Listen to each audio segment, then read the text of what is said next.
All right, so Matt, what's a regular day like for you out here? Whew. Wake up, freezing. Uh, get it. Usually it's a cop waking you up, telling you get up, get out. No matter where you're at, there's no place you can lay your head and be okay. Trying to figure out how you're gonna eat. Get something to eat, something hot to drink, and pretty much your whole day is trying to get the money you need to get whatever substance you need to make it through the day. Then you lay your head back down at night, waking up, doing it all over. It's just continual cycle every day, all day. It's a full-time job with overtime.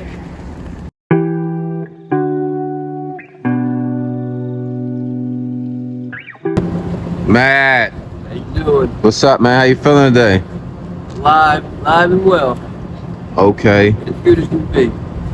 okay, Matt. What's your current situation? Right now on the street, trying to better that situation, but it's on the street every day. Just trying to make it through each day, holding my head above water. You know what I mean? Just do what I got to do to get through the day, feed myself, take care of myself, without asking people for shit. I don't like to ask. I like to do it all on my own. But sometimes it's a little Okay, difficult. so where you from, and how old are you? Originally, I'm from South Jersey, down in Hamilton. It's down toward Atlantic City. 41, October. Yeah, I just turned 41 in October. Okay, I came over here from Jersey because Wait, you said you just turned how old? 41. 41. Yeah, Okay, 41. okay. I feel like an old man. All right, so what brings you to Philly from Jersey? Over in Jersey, where I'm from, it's more rural, farmland. There wasn't a lot of resources at all, homelessness. And I found that the city of Philadelphia, like bigger cities like that, they have more resources for the homeless. It was just, I was almost completely on my own over there. But they had the food stamp, of course, things like that. Like, there wasn't people coming out feeding like there is over here. Everything was more scarce. Okay, so speaking of resources, have you tried to use the resources that are available now that you're here? I have. I just became homeless again when COVID had started. So COVID thing started. I don't know, something went off in my brain. I relapsed, lost my apartment. But that's how I got my apartment, was through the resources. Okay, so you used the resources, Yeah. you got housing. I housing. What was that process? Like, how did you? I had enough of the being on the street, getting high. I'm saying, what was the process that you went through to get into the housing? Like, how did you do it? I called, with outreach workers that the city had around that. I accumulated enough contacts where it became they classified me as chronically homeless. So that opened up the door to different housing programs that I could get into. And I got into the Journey of Hope program, which is, I'm not sure where it's at now, but it was at East Park. And I was in there. It was a housing slash drug rehabilitation program. I was in there for roughly 9 months, and I got stepped down to within the same program, got stepped down to where we can go out and look for a job and things like that. And then got my apartment and had it for 2.5 years. And then, I guess I don't know what happened to my brain when COVID hit, but I relapsed and lost it. And you've been back out here how long now? I would say a little over a year. Okay. This time, since I lost my apartment. Okay. Let's go back. How did you initially end up out here to begin with? Okay. Before I came over, I got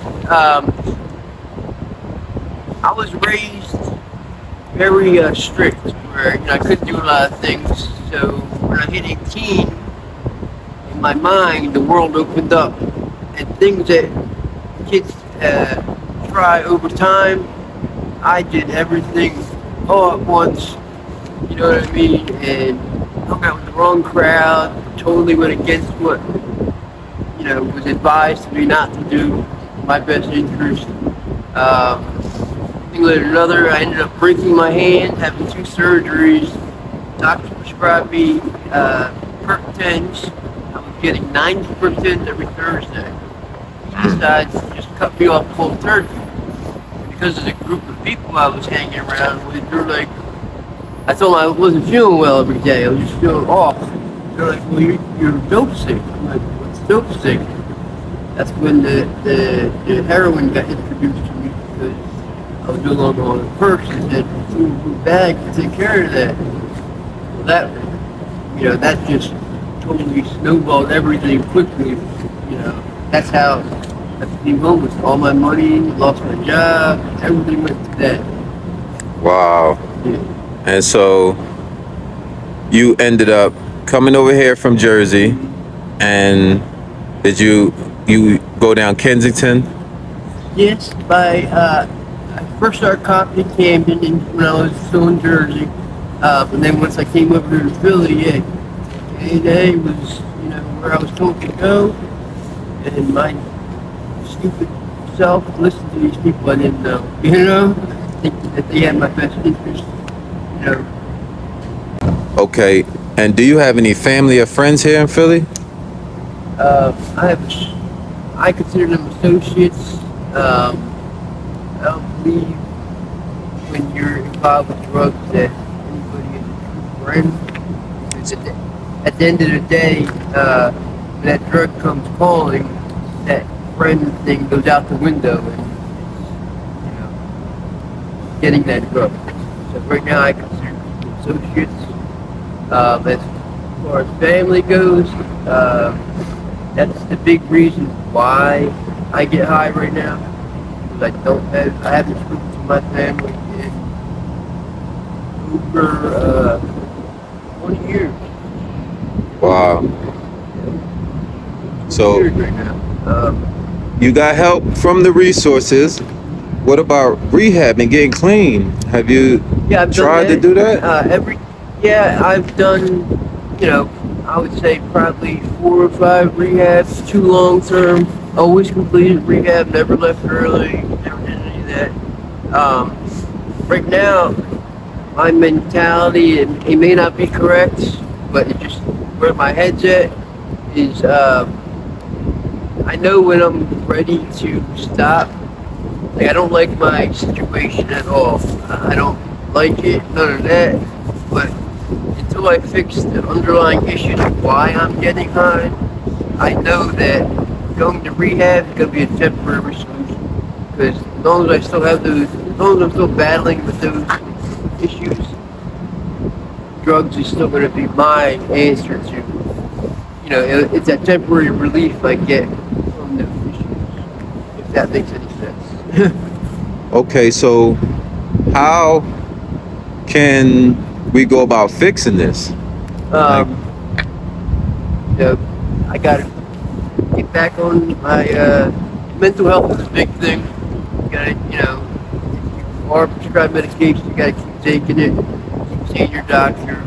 That's something I had to get back to. I don't see a psychiatrist right now. I'm not on any of my mental health medication. I just, like I said, the family thing is is number one reason why I get high. I know why I get high, and it's a real powerful thing right there. Not having your family, knowing that they're alive and not having any contact with them is a real hurtful thing. And Yeah, I can imagine. I know, people will look down on users, but they don't understand that it comes from some form of trauma. You know what I'm saying? And it's not easy. You know what I mean? I understand that. you know. But it's ultimately up to you to find the strength and, you know, do something different. You know what I'm saying? Because this out here, you know, it only gets worse. It run you down. And so, what's your drug of choice? Um, Used to be heroin. I don't know what it is now. Whatever they put in the bags is what my body needs physically. Uh huh. There's a physical withdrawal to that. Yeah, because now you got the trank, Yeah. the But I don't know xylazine. what's in there. They say trank, fentanyl. They say whatever they need to say to sell that bag. So you do use fentanyl. I buy the Lupin bag. You know what I mean? They say it's trank, fentanyl. You know, it's not heroin. I know that. Okay. That's what we get my drug. But and it's cheaper. Yeah, now they're selling like $2 bags. You know, it's crazy. Like, So you're not scared of that stuff like tearing your skin up, eating your skin, and you know I've seen some I cases. no longer mainline. I no longer mainline anymore. That's where they go in the vein. I do it into the muscle. I mean, I'm not saying it's any better, but it helps with the holes and all that. I don't. But I have one on my hand. That's pretty much the only thing I have right now. It's a little, and that's been about 5 months I've had that. Yeah. And I'm trying to stop. I didn't finish answering that by drug of choice. I also, the thing I like doing is that gets me out of my head is the crystal meth. The strength is what I need to do in order to feel normal. So I got my habit of that down to I make one bag last all day. Where I was doing a month all day, you know, or more. Now I'm down to one bag that I can't get over at home. Stopping that one bag. That's Okay. So you know you got people like myself that come out and help. You got, you know, the resources from outreach, and you got people that is gonna see this video that may have it in their heart to help. However, people want to help people that want to help themselves, right? And so you have to be willing to take a step to show, like, people are not going to be like, okay, I'm going to help this guy so he could go get some meth. You know what I'm saying? And what's the hardest part about being out here for you? For me, it is dealing with people and their attitude towards me and the way they react to me, the way they run by me like I'm gonna attack them. When I ask them what time it is, I get everything but the time. Get the fuck away from me. I don't have no money. I'm not asking for money. I'm asking what time it is. Right. It's just their whole view of everybody, because I know they probably had bad experiences with people, but we're all not bad people, you know. And that's the toughest thing for me, dealing with the different attitudes and the way they look at me. That's why I put what I put on my sign. I was once you. So I'm not a crazy, you know, bad person, just in a situation. And you deal with it all day. It's not like one person. If you're walking, I'm sure you see it, you know. Gotcha. All right, Matt, man. So what's your plan moving forward, man? Because you know it's only getting worse out here, man. The drugs are getting worse. You know what I'm saying? What's your plan, man? It get colder out too. Woo. Right. I feel myself getting to that point where enough is enough, and it's time to, I say it's time to check in or check out. You know what I mean? Either I'm gonna die from OD from the drug, or you know, I know it's time like to get some help and you know, seek the help instead of waiting for it to come to me or wait for something to happen. You know, take the initiative, the first step towards you know. Doing what I need to do. I know once I take that first step, people will see that and see that I'm genuine about the help. Not just doing it because you know it is cold out or for a place to stay. You know what I mean? When you do it on your own and you take that first step and you seek the help, I feel like really can see you're genuine about it. You're not just doing it for a place to stay. You know, I don't like it out here, but I can survive out here. You know what I mean? So it's definitely not for a place to stay. It's, you know, I have a son. I need to get him in my life. And Oh, you got a son? Where is he at? sure. Oh yeah, man. You definitely gotta try to, you know what I mean, get it together, man. Is there anything you would like to say to anybody out there that may see this?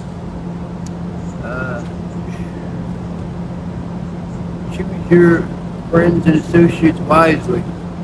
That they play a huge role in how your life will turn out. Who you hang out with, they influence your life greatly. And, if I would have listened to that, I wouldn't be in the situation I'm in now. I know 100% I wouldn't be in that situation. But obviously don't take drugs, that's different. But make wise choices, and if I panhandle, what I write on my cardboard is I was once you.